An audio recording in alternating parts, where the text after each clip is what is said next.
أعوذ بالله من الشيطان الرجيم. بسم الله الرحمن الرحيم. رب اشرح لي صدري ويسر لي أمري واحلل عقدة من لساني يفقه قولي. رب يسر ولا تعسر وتمم بالخير. اللهم لا سهل إلا ما جعلته سهلا وأنت تجعل الحزن إذا شئت سهلا. اللهم انفعنا بما علمتنا وعلمنا ما ينفعنا وزدنا علما. آمین یا رب العالمین. آج ہم انشاءاللہ اللہ کے خاص فضل و کرم سے، اس کی خاص رحمت اور توفیق سے سورۃ القلم شروع کریں گے. سورۃ القلم، سب سے پہلے ہم اس کی حمد اور اسی کی تعریف اور اسی کا شکر کرتے ہیں جس نے ہمیں یہ وقت اور یہ مہلت عطا فرمائی، جس نے ہمیں یہ سہولیات، یہ ضروریات، یہ ہماری ٹیکنالوجی، وسائل اور بے شمار انعام و کرام اور فضل و کرم ہمارے اوپر کیا، اور خاص کر جس نے ہمارے دلوں میں یہ ڈالا کہ ہم اس بابرکت کلام کو سمجھنے کی کوشش کریں. اللہ تعالیٰ سے دعا ہے کہ اس کوشش میں ہمیں استقامت نصیب فرمائے، اس کی صحیح سمجھ اللہ تعالیٰ ہمیں عطا فرمائے. اس کے ذریعے سے اللہ تعالیٰ ہمیں اپنی اور اپنے ساتھیوں کی اصلاح کرنے کی توفیق عطا فرمائے، اور دنیا کے ساتھ ساتھ اللہ ہمیں آخرت کی کامیابی اور بھلائی اور اپنا خاص فضل و کرم ہمارے شامل حال رکھے. آمین یا رب العالمین. آگے بڑھنے سے پہلے ہم اپنا پچھلا سبق ترجمہ اس کا دہراتے ہیں یاد دہانی کے لیے، جس میں اللہ تعالیٰ نے فرمایا سورۃ الملک کی آیت نمبر 15 سے لے کر آنورڈ آیت نمبر 30 تک، کہ اللہ تعالیٰ نے فرمایا کہ وہ ذات جس نے تمہارے لیے زمین کو پست اور مطیع کر دیا تاکہ تم اس کی راہوں پر چلتے پھرتے رہو اور اللہ کی روزیاں کھاؤ پیو، اسی کی طرف تمہیں جی کر اٹھ کھڑا ہونا ہے. کیا تم اس بات سے بے خوف ہو گئے ہو کہ آسمانوں والا تمہیں زمین میں دھنسا دے اور اچانک زمین لرزنے لگے؟ یا کیا تم اس بات سے نہ ڈر ہو گئے ہو کہ آسمانوں والا تم پر پتھر برسا دے؟ پھر تو تمہیں معلوم ہی ہو جائے گا کہ میرا ڈرنا کیسا تھا. اور ان سے پہلے لوگوں نے بھی جھٹلایا تھا، تو دیکھو ان پر میرا عذاب کیسا ہوا. کیا یہ اپنے اوپر پر کھولے ہوئے اور کبھی کبھی سمیٹے ہوئے اڑنے والے پرندوں کو نہیں دیکھتے؟ انہیں اللہ رحمان ہی ہوا میں تھامے ہوئے ہے، بے شک ہر چیز کی اس کی نگاہ میں ہے. سوائے اللہ کے تمہارا وہ کون سا لشکر ہے جو تمہاری مدد کر سکے گا؟ کافر تو سراسر دھوکے میں ہی ہے. اگر اللہ تعالیٰ اپنی روزی روک لے تو بتاؤ کون ہے جو پھر تمہیں روزی دے گا؟ بلکہ کافر تو سرکشی اور بدکنے پر اڑ گئے ہیں. اچھا، وہ شخص زیادہ ہدایت والا ہے جو اپنے منہ کے بل اوندھا ہو کر چلے، یا وہ جو سیدھا پیروں کے بل راہ راست پر چلا ہو؟ کہہ دیجئے کہ وہی اللہ ہے جس نے تمہیں پیدا کیا اور تمہارے کان، آنکھیں اور دل بنائے. تم بہت ہی کم شکر گزاری کرتے ہو. کہہ دیجئے کہ وہی ہے جس نے تمہیں زمین میں پھیلا دیا اور اس کی طرف تم اکٹھے کیے جاؤ گے. کافر پوچھتے ہیں کہ وہ وعدہ کب ظاہر ہوگا؟ اگر تم سچے ہو تو بتاؤ. آپ کہہ دیجئے کہ اس کا علم تو صرف اللہ ہی کو ہے، میں تو صرف کھلے طور پر آگاہ کر دینے والا ہوں. جب یہ لوگ اس وعدے کو قریب تر پا لیں گے، اس وقت ان کافروں کے چہرے بگڑ جائیں گے اور کہہ دیا جائے گا کہ یہی ہے جسے تم طلب کیا کرتے تھے. آپ کہہ دیجئے اچھا، اگر مجھے اور میرے ساتھیوں کو اللہ تعالیٰ ہلاک کر دے یا ہم پر رحم کرے، باہر صورت یہ تو بتاؤ کہ کافروں کو دردناک عذاب سے کون بچائے گا؟ آپ کہہ دیجئے کہ وہی رحمان ہے، ہم تو اس پر ایمان لا چکے اور اسی پر ہمارا بھروسہ ہے. تمہیں عنقریب معلوم ہو جائے گا کہ صریح گمراہی میں کون ہے. اب کہہ دیجئے کہ اچھا یہ تو بتاؤ، اگر تمہارے پینے کا پانی زمین میں اتر جائے تو کون ہے جو تمہارے لیے نتھرا ہوا پانی لائے؟ یہ سورۃ الملک کی آخری آیات یا آخری اس کا دوسرا رکوع جو تھا، بہت اہم آیات تھی۔ اس میں اللہ تعالیٰ نے اپنی قدرت کی نشانی کی طرف اشارہ کرتے ہوئے مسلمانوں کو بھی، اور خاص کر مشرقین کو، وہ لوگ جو انکار کرتے ہیں، وہ لوگ جو اس طرف توجہ نہیں دیتے، ان کو بہت سارے مختلف انداز سے، مختلف ان کے سامنے پوائنٹس رکھ کر اللہ تعالیٰ نے کہا کہ تم ذرا غور و فکر تو کرو کہ اگر یہ سارا کچھ ایسا ہے تو یہ کس کی طرف سے ہو رہا ہے سارا کچھ، اور جو یہ سارے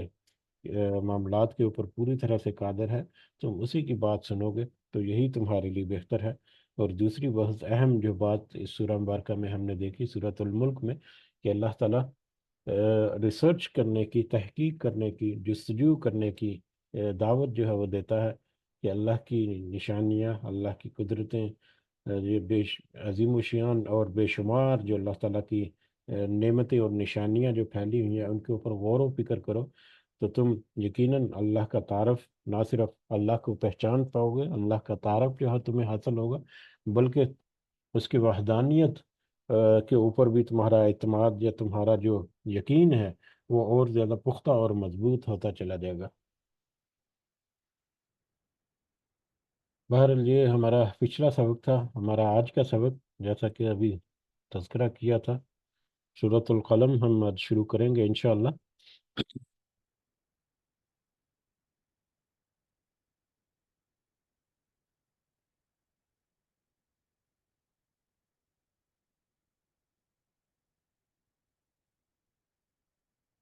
سورۃ القلم یہ مکی سورہ ہے، یعنی دور مکہ میں یہ نازل ہوئی۔ قرآن مجید میں جو مصحف ہے یہ، اس کی صورتوں کی ترتیب کے اعتبار سے یہ 68 نمبر تک، 68 نمبر پر آتی ہے، جبکہ ترتیب نزولی کے اعتبار سے اگر اس کو دیکھیں تو اس کا نمبر دوسرا بنتا ہے، 2 نمبر پر یہ سورہ مبارکہ ہے۔ اس میں 52 آیات ہیں اور 2 رکوع ہیں، 2 رکوعات اور 52 آیات پر مشتمل یہ مکی سورہ، سورۃ القلم۔ قلم اس سورہ مبارکہ کا دوسرا نام جو ہے وہ سورۃ النون بھی ہے، یعنی سورۃ القلم یا سورۃ النون، جو کہ ایک مکی سورہ ہے۔ قلم اور نون دونوں ہی اسی سورہ مبارکہ کی پہلی آیت کے 2 الفاظ ہیں۔ اس مناسبت سے ان کا نام، اس سورہ مبارکہ کا نام جو ہے اس کی پہچان کے لیے وہ سورۃ النون یا سورۃ القلم جو ہے وہ رکھا گیا۔ قلم کا معنی جو ہے وہ تو ہے پین، لکھنے والی چیز جو ہم دیکھتے ہیں، وہ ہماری جانی پہچانی چیز ہے، لیکن اس کے اوپر بھی ہم تھوڑی سی بات کریں گے جب ہم آگے سبق اپنا باقاعدہ شروع کرتے ہیں۔ اس کے علاوہ نون جو ہے یہ حروف مقطعات میں سے ہیں، لیکن اس کے علاوہ یہ خاص طور پر یہ حروف مقطعات میں سے یہ نون جو ہے، اس کے بارے میں سورۃ الانبیاء، سورۃ الانبیاء کی کچھ آیات ہیں، آیت نمبر 87، جس میں حضرت یونس علیہ السلام کو ذلنون یا ذلنون کر کے یا ذنون کر کے اللہ تعالیٰ نے پکارا، یعنی نون والا، ذنون یعنی نون والا۔ اور نون جو ہے وہ عربی زبان میں یا لنگوسٹک میں مچھلی کے لیے بھی غالباً استعمال کرتے ہیں، اسی لیے نون والا، ذنون یعنی مچھلی والا۔ اور حضرت یونس علیہ السلام کا مچھلی کا واقعہ جو وہ ہمیں پتہ ہے، اس مناسبت سے ہو سکتا ہے کہ یہ نون جو ہے تو وہ وہی ہو، واللہ عالم بالصواب۔ بہر تو اس کی وجہ دوسری یہ بھی ہے، اس گمان کی وجہ، کہ اسی سورہ مبارکہ کے آخر پر حضرت یونس علیہ السلام کا تذکرہ کر کے بھی اللہ تعالیٰ نے نبی کریم صلی اللہ علیہ وسلم کو کچھ ہدایات یا کچھ رہنمائی جو ہے وہ فرمائی ہے۔ اس اعتبار سے یہ بھی ہو سکتا ہے کہ یہ نون جو ہے وہ انہی کی طرف، حضرت یونس علیہ السلام کی طرف، یا حضرت یونس علیہ السلام کی جو مچھلی تھی اس کی طرف یہ اشارتاً یہ نام جو ہے وہ رکھ گیا ہو۔ بہرحال زمانہ نزول اور حالات و واقعات کو اگر دیکھیں تو ہم دیکھتے ہیں کہ یہ سورہ مبارکہ کا ترتیب نزولی میں نمبر 2 ہے، 2 نمبر، جس سے ہمیں اندازہ ہوتا ہے کہ یہ بالکل ہی، مطلب مکہ کے بالکل ہی شروع کے دور کی، شروع کے زمانے کی یہ سورہ مبارکہ ہے، جبکہ نبی کریم صلی اللہ علیہ وسلم جو ہے وہ اپنی جو تبلیغ ہے اپنا جو پیغام ہے توحید کا اور رسالت کا اور قرآن کا، وہ مطلب اس کا اعلان عام کر چکے ہیں۔ اور اسی تناظر میں اگر دیکھا جائے تو شروع میں مخالفت جو ہے وہ تو پہلے ہی لمحے سے شروع ہو گئی، اور وہ مخالفت جو ہے بتدریج وہ اس میں اضافہ ہوتا چلا گیا، لیکن شروع میں ایک مختلف انداز سے رہی، بعد میں اس میں شدت جو ہے وہ آتی رہی۔ شروع میں تو پہلے انہوں نے نبی کریم صلی اللہ علیہ وسلم کی وہ بات کو ماننے سے انکار کر دیا، ان کو مجنون اور ساحر اور اس طرح سے القابات جو ہیں ان سے کہا گیا کہ آپ کو تو کوئی جن ون کچھ سایہ وایا کہ اس طرح کے معاملات ہو چکے ہیں۔ تو شروع میں کچھ ہمدردی کے ملے جلے جذبات بھی تھے، مخالفت کے جذبات بھی تھے، اور انکار جو ہے وہ بھی ڈنکے کی چوٹ پہ، جیسا کہ پہلے ذکر ہوا، پہلے ہی لمحے سے شروع ہو گیا تھا توحید کا۔ تو یہ سارے سلسلے جو ہیں وہ شروع کے ادوار کے وہ پس منظر میں ہیں۔ اور اس کے علاوہ ایک اہم نقطہ دوسرا بھی، کہ شروع میں ہی یا شروع کے دور میں ہی مکہ کے کچھ لوگ جو ہیں، یا سردار ٹائپ، یا یہ وہ لوگ جو ہے ان کو یہ اندازہ یا یہ اس بات کا ادراک ہو گیا تھا کہ یہ جو نبی کریم صلی اللہ علیہ وسلم، یہ ویسے تو ان کو پتا تھا کہ یہ بات جو ہے وہ سچ کہہ رہے ہیں، ان کے اوپر کوئی مجنون یا کوئی ساحر یا کوئی سایہ وغیرہ اس طرح کا کوئی معاملہ نہیں ہو سکتا، کیونکہ ان کی پچھلی 42 43 ایئرس 43 سال کی جو زندگی تھی ان کی، وہ ان کے سامنے تھی، کہ جس میں وہ خود اپنی امانتوں کا امانت دار ان کو کہتے، اپنی بات کا صادق کہتے۔ تو انہوں نے خود اس طرح سے تجارت کے معاملات میں بھی، دیگر اخلاقی معاملات میں ان کے اوپر بہت ہی قابل اعتماد شخصیت جو ہے وہ قرار دیا تھا، صادق اور امین۔ تو ان کو پتا تھا کہ یہ اچانک سے نبی کریم صلی اللہ علیہ وسلم، اور دوسرا کنٹینٹ جو ہے، کیونکہ نبی کریم صلی اللہ علیہ وسلم جو بیان فرما رہے تھے، جو قرآن کی آیات ان کے سامنے ذکر کرتے تھے، وہ کنٹینٹ بذات خود اس بات کی گواہی تھی کہ یہ جو ان کا کہنا ہے یہ کوئی معمولی باتیں نہیں ہیں، اور نہ کوئی انسان جو ہے وہ اپنی طرف سے ایسی باتیں جو ہیں وہ گھڑ کر کسی کو سنا سکتا ہے۔ تو بہرحال اس طرح کے سارے معاملات چلتے رہے شروع کے دور میں۔ تو اسی دوران میں یہ سورہ مبارکہ بھی نازل ہوئی۔ اور ہاں، بات یہ کر رہے تھے کہ شروع میں ان ساری باتوں کے ساتھ ساتھ ان کو اس بات کا بھی اندازہ ہو چکا تھا کہ یہ جو تحریک ابھی، یا یہ جو تبلیغ ابھی شروع کی ہے نبی کریم صلی اللہ علیہ وسلم نے، یہ کوئی معمولی نہیں ہے، بلکہ اس کے بڑے اثرات ہوں گے۔ یہ تو ظالموں کو، یعنی مظلوموں کو ان کا حق دلانے والی بات ہے، اور مظلوم جو ہے وہ کھڑے ہو جائیں گے تو ظالم جو ہے وہ تو ان کو پست ہونا پڑے گا۔ اور پھر دوسرا ان کے جو عقائد ہیں، وہ ان کے اوپر ایک ایسی ضرب، یا ان کے بارے میں ایسے دلائل کہ اس کا ان کے پاس کوئی جواب نہیں، اس کا ان کے پاس کوئی رسپانس نہیں ہے، ان کے پاس کوئی دلائل نہیں ہے ان کو سپورٹ کرنے کے لیے۔ تو ان کو یہ اندازہ ہو چکا تھا کہ یہ تحریک کوئی معمولی تحریک نہیں ہے، تو لہذا کچھ لوگوں نے شروع سے ہی، شروع کے کچھ عرصے سے ہی وہ یہ کوششیں شروع کر دی تھی کہ نبی کریم صلی اللہ علیہ وسلم کو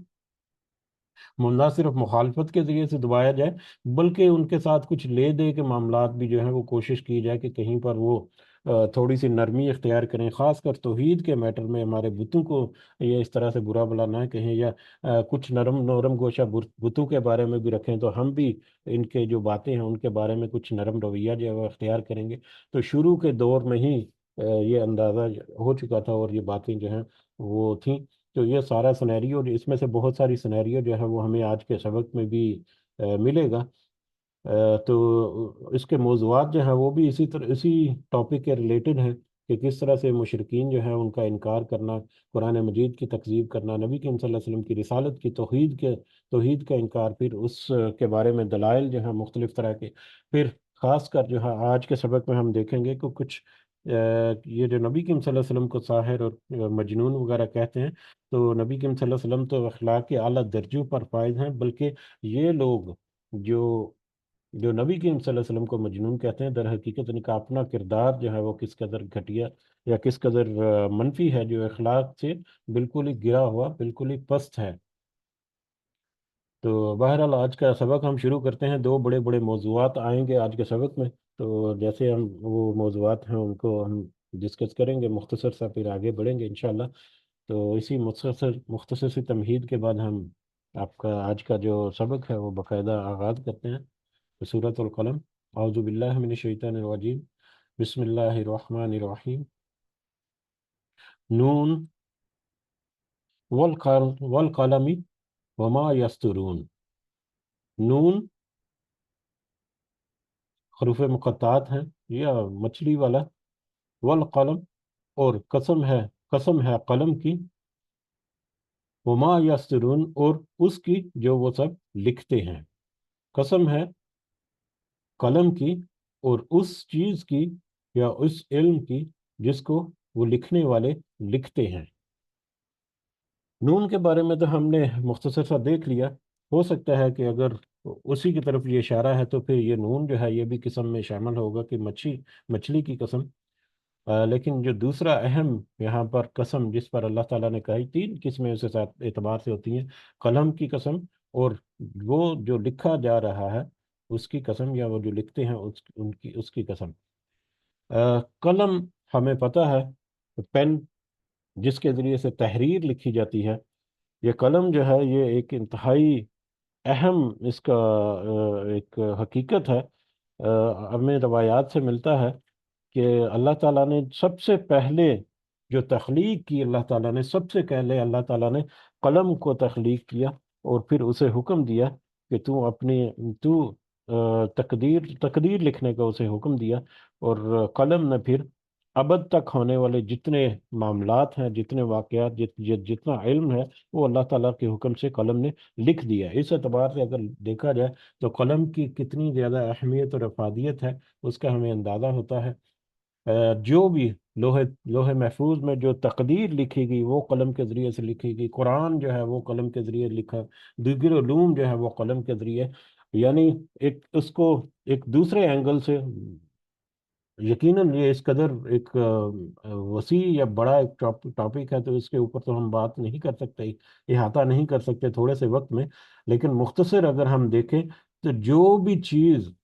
ہمارے ذہنوں کی عکاسی کرتی ہے، جو بھی چیز علم ہے، جو بھی چیز جو ڈاکومنٹڈ فارم میں کسی نہ کسی صورت میں ہمارے سامنے ڈاکومنٹڈ فارم میں ہے، تو وہ ڈاکومنٹ پہ کنورٹ کرنے کے لیے جو ٹول یوز ہوتا ہے وہ قلم ہے۔ کوئی تحریر لکھتا ہے، کوئی کتابیں لکھتا ہے، کوئی کالم لکھتا ہے، کچھ بھی کوئی لکھتا ہے، تو وہ سب کا سب جو ہے وہ قلم کے ذریعے سے کنورٹ ہوتا ہے انسان کے دماغ سے، یا اللہ تعالیٰ کا حکم جو ہے وہ قلم کے ذریعے کنورٹ ہوا لوح محفوظ پر، اللہ تعالیٰ کا حکم جو ہے وہ قلم کے ذریعے سے کنورٹ ہوا قرآن مجید کی تحریر پر،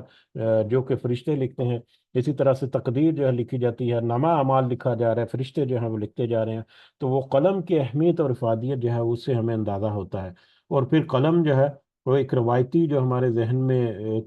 ایک نقشہ جو آتا ہے، صرف وہیں تک محدود نہیں، بلکہ اب تو اس قلم کی لیٹسٹ فارم جو ہے وہ تو اور بھی زیادہ حیران کن ہے۔ اب تو یہ ڈیجیٹل پین جو ہے وہ آ گیا ہے، جس میں کوئی سیاہی ویاہی بھی نہیں ہے، بس ڈیجیٹلی اس کو رائٹ کیا جاتا ہے۔ اس کے علاوہ ہمارے سامنے یہ اسکرین کے اوپر جو کچھ لکھا نظر آ رہا ہے، جو یہ بھی ڈاکومنٹڈ فارم میں ہے، الیکٹرانکلی لکھا جا رہا ہے۔ تو اب الیکٹرانک پینس کا دور بھی جو آ چکا ہے، وہ مختلف انداز سے جو ہمارے سامنے آتا رہتا ہے، تو لہٰذا قلم کا سبجیکٹ جو ہے وہ بھی ایک بہت وسیع ہے، اور اس کی افادیت اور اہمیت اور اس کے جو انسانی زندگی میں اس کا جو رول ہے وہ بھی بہت ہی بڑھ کر اور بہت ہی بڑا ہے، بہت ہی عظیم الشان ہے۔ تو لہٰذا اللہ تعالیٰ نے یہاں پر قلم کی قسم کھائی، اس قلم کی جس کے ذریعے سے یہ پورا علم جو ہے لکھا گیا، پورا علم جو ہے وہ آگے پھیل رہا ہے، اور نوع انسانی جو ہے اس سے استفادہ کر رہی ہے۔